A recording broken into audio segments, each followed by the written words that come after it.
ये हमारी new site का काम चल रहा है। ये टीवी यूनिट 100 पे कंप्लीट हो चुके हैं। ये हमारे हेल्पर लोग माइका लगा रहे हैं। बहुत धीरे धीरे काम चल रहे हैं। चिंदी लगाने में 2-2 हेल्पर की ज़रूरत लग रही है हमको। ये अभी ये थोड़ी देर पहले बैठा था। ये अमन गोटे नाम है इसका, और ये आनंद नंगू। ये बेड बना है, इसको कचरा कर रखा। हमारे हेल्पर साफ सफाई रखते नहीं है। ये ड्रेसिंग टेबल है, ये कचरा भरे। ये कल इसकी माइका लगा दी है। ये किचन है।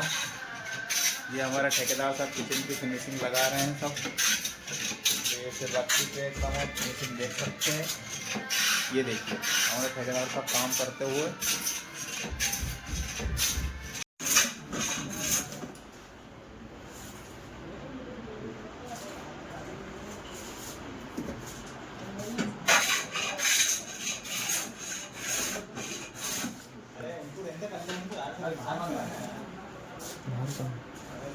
अरे खुद ही जाए।